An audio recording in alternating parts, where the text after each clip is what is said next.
우리 기도드리겠습니다. 어느새 8월을 맞이했습니다. 분주했던 걸음을 멈추고 우리를 돌아봅니다. 허락하신 삶을 믿음으로 살기 위해서는 여전히 주님의 말씀이 필요합니다. 주님의 말씀이 어둠 속 불기둥이 되게 하옵소서. 오늘도 말씀을 전하는 자의 부족함을 주의 긍휼하심으로 덮어 주옵소서. 예수 그리스도의 이름으로 기도를 드립니다. 아멘.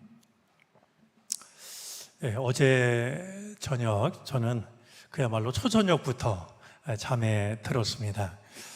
한 새벽에 깨서 보니까 이 등허리가 축축하더군요. 전에 없던 폭염 그리고 열대야가 이어지고 있습니다. 듣기로는 2개의 고기압 이불이 한반도를 덮고 있기 때문이라고 그럽니다. 우리는 이불 그러면 내 몸 하나 덮는 이불만 생각하지만 이 한반도를 덮는 고기압이라고 하는 그 이불이 2개씩이나 한반도에 머물고 있기 때문에 이렇게 폭염과 또 열대야가 이어지고 있다라고 그럽니다. 이런 무더위 속에서도 우리 전교인 수련회를 은혜 중에 잘 마칠 수 있었습니다. 우리 수고한 모든 분들, 또 참여한 모든 분들, 그리고 참여하진 않았지만 기도와 또 사랑으로 뒤에서 우리를 생각했던 모든 교우들에게 진심으로 고마운 마음을 전합니다. 이 모든 것에 더해서 우리를 지켜주신 하나님의 사랑이 참으로 크셨다라고 여겨집니다. 평화의 의미를 우리가 새기고 또 새겼던 복된 시간이었는데요. 평화의 샘이 우리 마음속에서 솟아나서 세상을 향해서 강물처럼 흘러가는 그런 좋은 계기가 되어지기를 바랍니다. 우리 참석했던 분들이나 또 기도로 후원했던 분들이나 다 한 마음인데요. 우리 그 모든 일들을 두고 서로에게 고마운 마음으로 한번 따뜻한 박수를 보내면 좋겠습니다.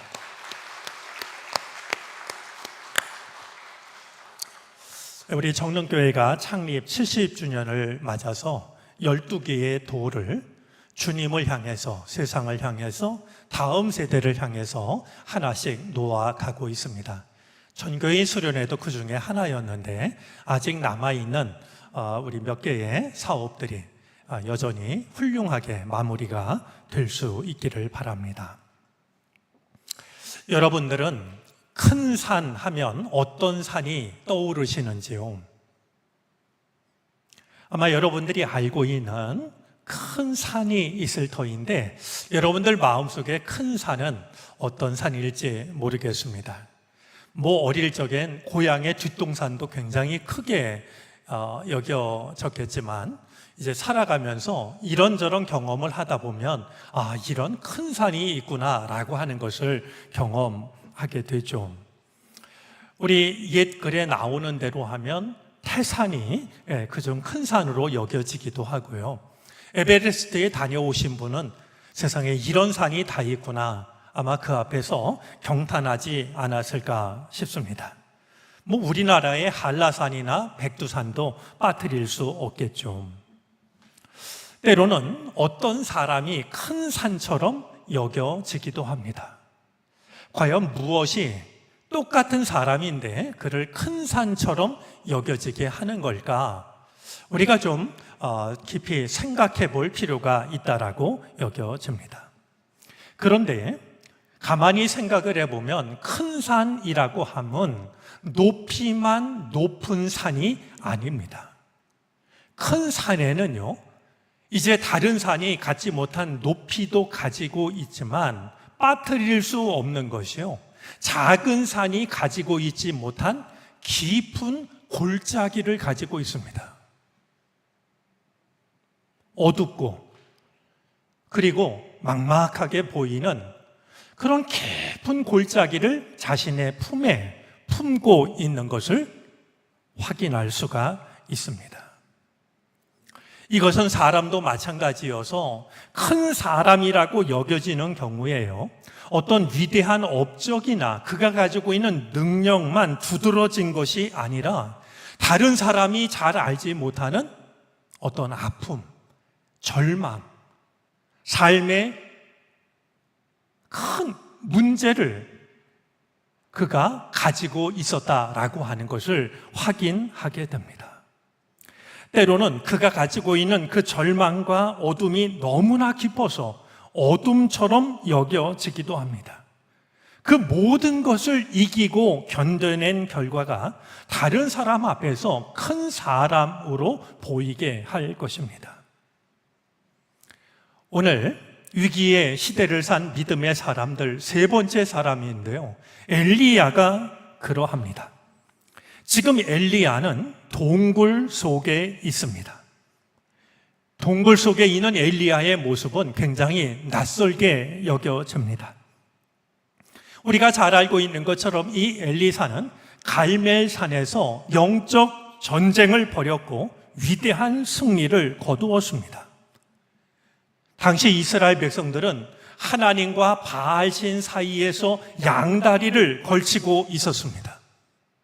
그런 백성들을 갈멜산으로 불러 모아서 어떤 신이 참된 신인지를 가리기로 합니다.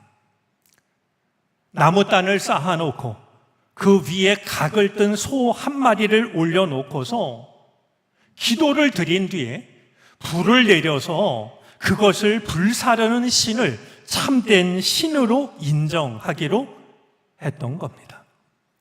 먼저 나선 사람은 바알의 선지자들이었습니다.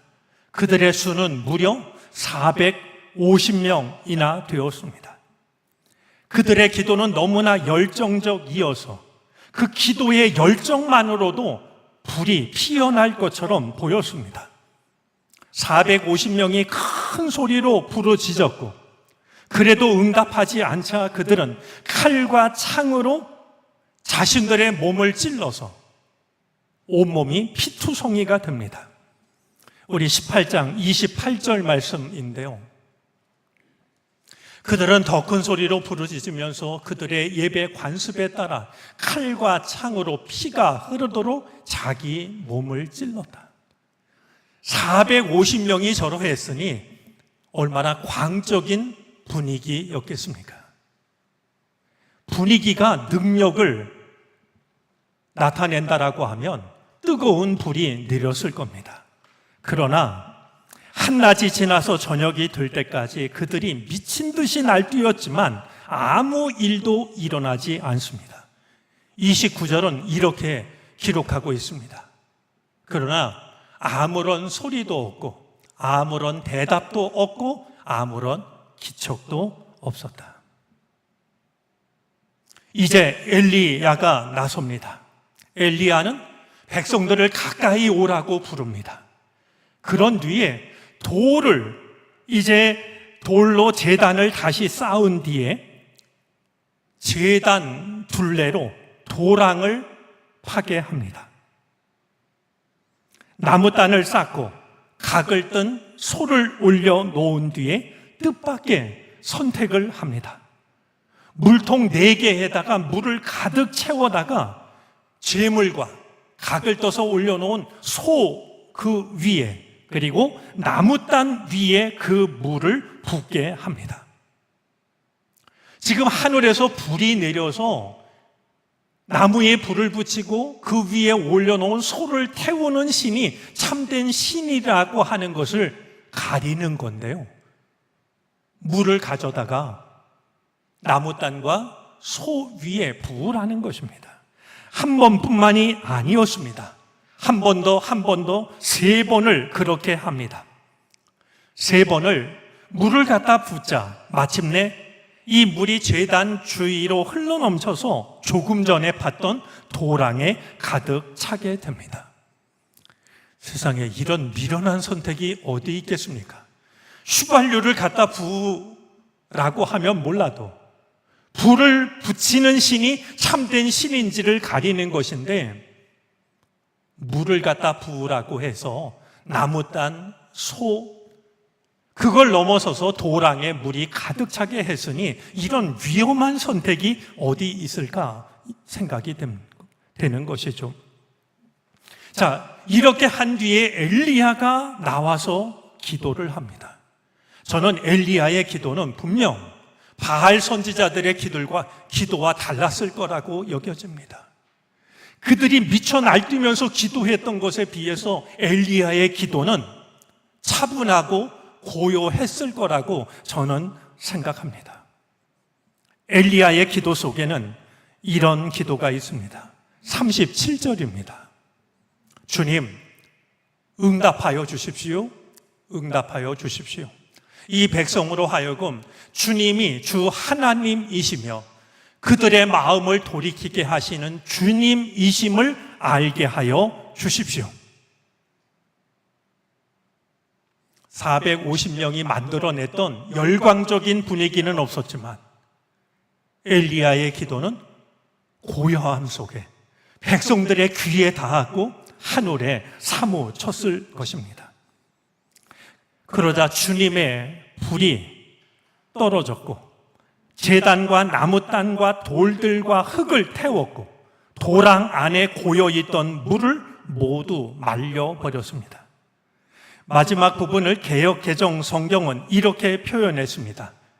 도랑의 물을 핥은지라. 참 놀라운 표현이라고 여겨집니다.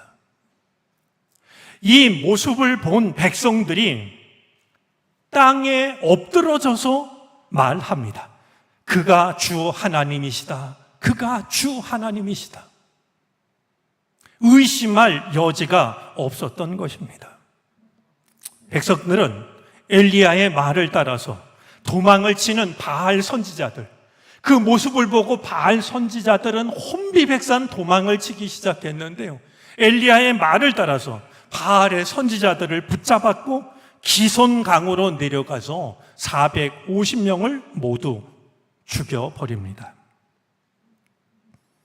자, 이처럼 놀라운 승리를 거둔 엘리야였지만 이어지는 말씀 속에 담긴 엘리야의 모습은 낯설게 다가옵니다. 엘리야가 한 모든 일들을 전해 들은 이세벨이 크게 분노했습니다. 본인이 믿고 있는 바알의 선지자들을, 그것도 450명의 선지자들을 엘리야가 죽였다라는 소식을 들었기 때문입니다. 이세벨이 공개적으로 선언을 합니다. 내가 내일 이맘때까지 엘리야를 죽이지 못하면 신들에게서 천벌을 받겠다. 도끼가 느껴지지 않습니까? 서늘한 기운이 전해집니다. 이세벨이 한 말을 들은 엘리야는 어떤 태도를 보였을까요? 아니 450명이나 되는 선지자들과 싸워서 이겼고 거짓을 그 땅에서 지우기 위해서 그들을 모두 죽였는데 까짓 이세벨 한 사람이 위협을 한다고 해서 두려워할 엘리야는 아니지. 우리들의 생각이 그러하지 않겠습니까? 하지만 그렇지가 않았습니다. 이세벨의 위협을 들은 엘리야의 모습이 3절에 담겨 있습니다. 3절은 이렇게 말합니다. 엘리야는 두려워서 급히 일어나 목숨을 살리려고 도망하여 유다의 부엘세바로 갔다. 암만 생각해도 엘리야의 모습이라고 여겨지지가 않습니다. 행선지가 탈로 날까 두려웠을까요? 엘리야는 자기를 따르던 시종을 남겨놓고서 홀로 광야길로 들어갑니다. 광야길을 하루 종일 걸었으니 얼마나 갔을까요? 엘리야는 한 로뎀 나무 아래에 이르러서 쓰러집니다. 그냥 쓰러졌던 것이 아닙니다. 하나님께 한 가지 기도를 드립니다.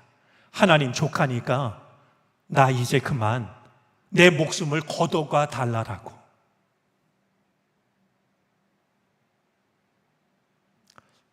내 목숨을 거둬가 달라라고 기도를 드린 뒤에 로뎀 나무 아래 쓰러져서 잠에 빠져버리고 맙니다.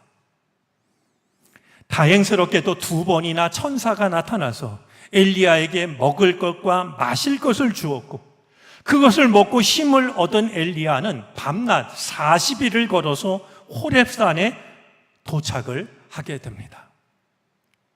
하지만 아직도 두려움에서 다 벗어나지 못한 것처럼 이 엘리야는 호렙산으로 40일을 걸어갔지만 그럼에도 불구하고 또다시 동굴 속으로 들어가서 그 밤을 지내게 됩니다.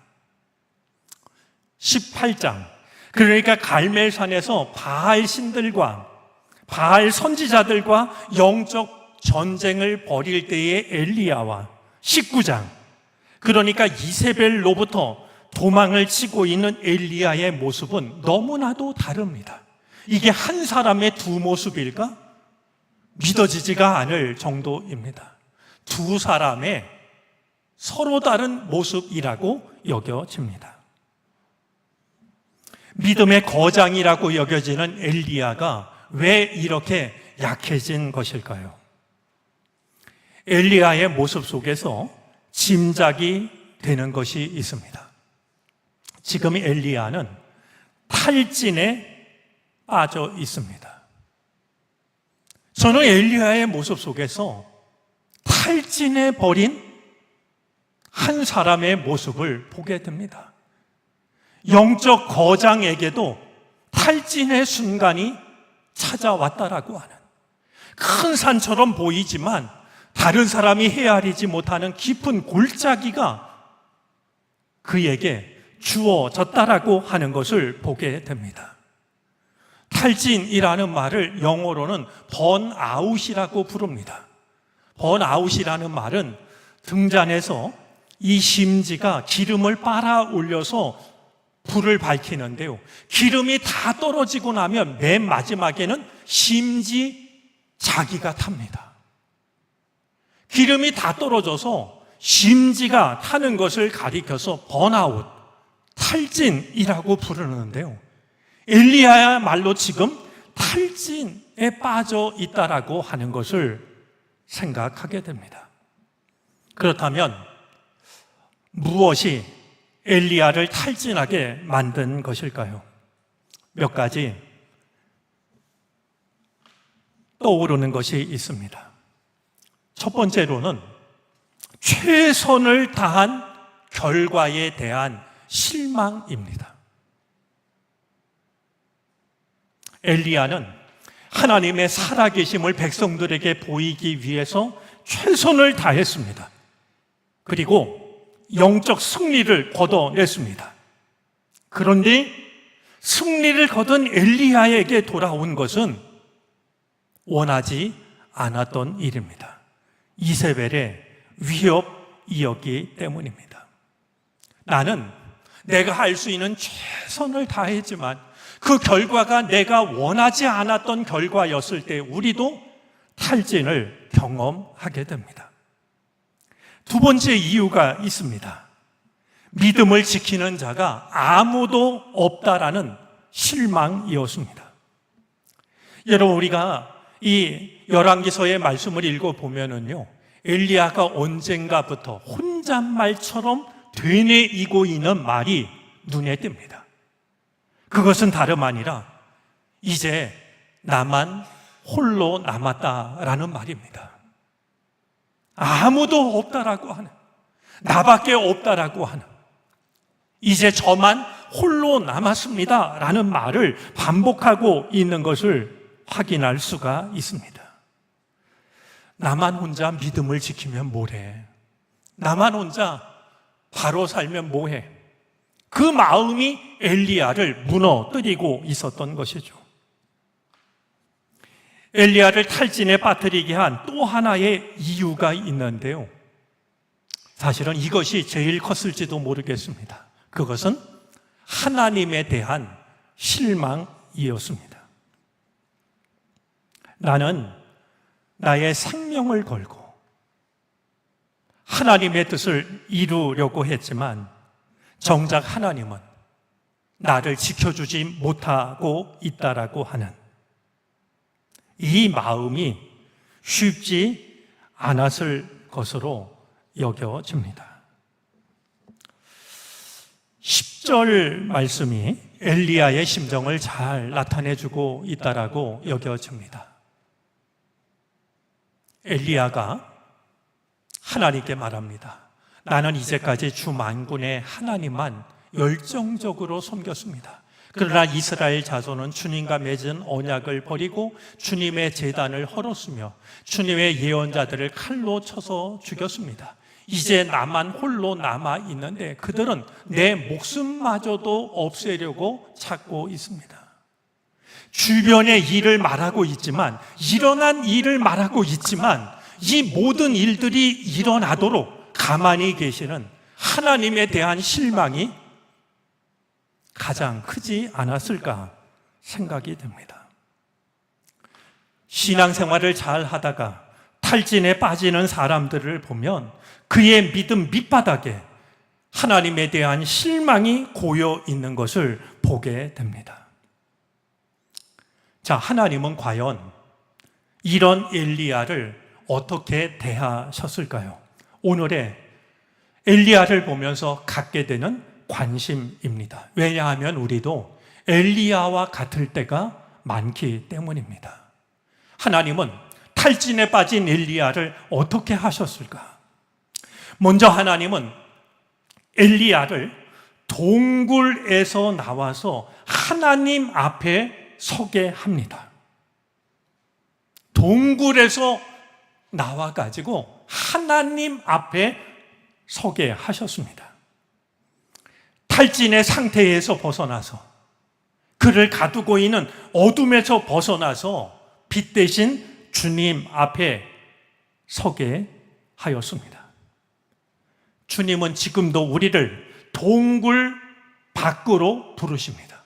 네가 왜 여기에 있느냐라고 물으시면서 우리를 동굴 밖으로 불러내십니다. 마치 죽은 나사로를 무덤 밖으로 불러내셨던 것처럼 죽음의 동굴에서, 우울함의 동굴에서, 실망의 동굴에서, 낙심의 동굴에서, 절망의 동굴에서, 두려움의 동굴에서 하나님은 우리를 불러내십니다. 이 은혜가 탈진에 빠진 우리들을 향하신 하나님의 관심이라고 하는 사실을 늘 기억할 수 있기를 바랍니다. 주님은 세미한 음성으로 엘리야를 찾아오셨습니다. 산을 쪼개고 바람을 부수는 강한 바람이 아니었습니다. 지진도 아니었습니다. 산을 태우는 불길도 아니었습니다. 그 모든 것이 다 지나간 뒤에 세미한 음성으로 엘리야를 찾아오셨습니다. 여러분, 우리가 탈진에 빠지면 마음이 정말 무적행처럼 말이죠, 바닥이 어디인지 모를 만큼 깊이 가라앉습니다. 그런 우리에게 주님은 불호령으로 찾아오시는 것이 아니라 세미한 음성으로 찾아오십니다. 그래야 알아들을 수 있기 때문입니다. 천둥 같은 소리만 기다리지 마시고 세미한 음성을 들으시기를 바랍니다. 소낙비 같은 은혜만 기다리지 마시고 이슬로 내리는 주의 은혜를 누리시게 되기를 바랍니다. 엘리야를 찾아오신 주님께서는, 세미한 음성으로 찾아오신 주님께서는 엘리야가 해야 할 중요한 일이 있음을 일러주십니다. 탈진에 빠지면 아무것도 하고 싶지 않고 어떤 일도 할 수가 없게 됩니다. 사람이 이렇게 무기력해질 수 있나 싶을 만큼 어떤 것도 손에 잡히지가 않습니다. 그런 엘리야에게 하나님께서는 엘리야가 해야 할 중요한 일이 남아 있음을 일러주고 계십니다. 왕을 세우고 예언자를 세우고 말이죠. 쓸모가 없다라고 스스로를 자책할 때, 아니야, 너는 여전히 소중해. 나는 네가 필요해. 주님은 우리를 찾아오셔서 우리가 결코 쓸모없는 존재가 아니라고 하는 사실을 일러주십니다. 또 한 가지, 탈진한 엘리야에게 주님께서 하신 일이 있습니다. 저는 이것을 주목하고 싶습니다. 주님은 엘리야에게 찾아오셔서 너는 혼자가 아니란다 말씀하십니다. 나밖에 없다고, 나만 혼자 남았다고, 내가 하나님을 믿는 믿음을 내가 혼자 지킨다고 그것이 무슨 소용이 있겠느냐고 탈진에 있는 엘리야에게 찾아오신 주님께서는 바알에게 무릎 꿇지도 않고 입을 맞추지도 않은 그들이 7,000명이나 남아있다라는 사실을, 내가 결코 혼자가 아니라고 하는 사실을 확인시켜 주십니다.